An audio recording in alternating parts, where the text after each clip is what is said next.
So dear students, what do you mean by moment of inertia?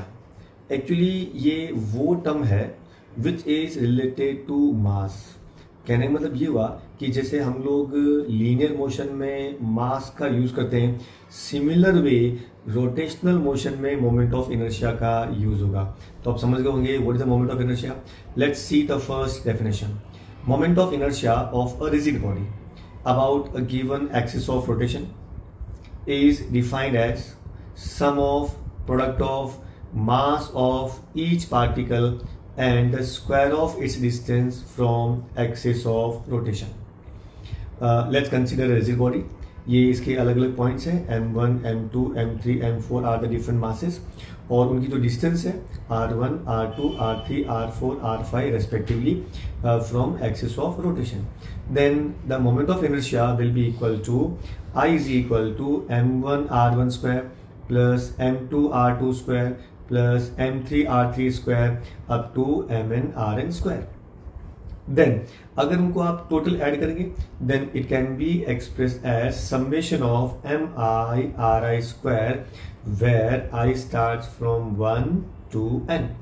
Remember, if the body is uniform and continuous, then moment of inertia I will be equal to integration of r square dm, where dm is the mass of each particle. So ये अगर body uniform and continuous रहेगा तो that means for rod, ring, disc, sphere, cylinder etcetera. Then its unit is kilogram metre square and dimensions are m1, l2, t⁻⁴. ये हो गया आपका dimension. अब actually moment of inertia होता क्या है, प्लीज हियर आप लुक एट दिस टेबल. आप दोनों टेबल देखो पहले. ये आपका linear motion and that is the rotational motion. Linear motion में momentum p is mass into velocity. Then rotational motion में the linear momentum will be replaced by angular momentum and mass should be replaced by moment of inertia and velocity will be replaced by angular velocity. Therefore L equal to I omega. Then force, mass into acceleration, ये है linear motion में. Angular motion में force will be torque because it will produce rotational motion. So M should be replaced by I and linear acceleration should be replaced by alpha. So tau equal to I alpha. Similarly, kinetic energy in linear motion is half mv square. Then mass should be replaced by I. V should be replaced by omega, so half I omega square. तो इससे अब क्या मालूम पड़ता है, moment of inertia is analogous to mass in linear motion.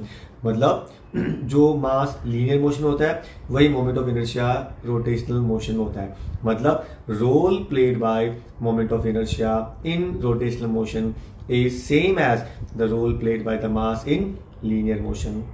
अभी physical significance में the fourth point कि मोमेंट ऑफ इनर्शिया किस पे डिपेंड करता है. Number 1 axis of mass of the body, number 2 shape of the body, number 3 axis of rotation and number 4 distribution of masses.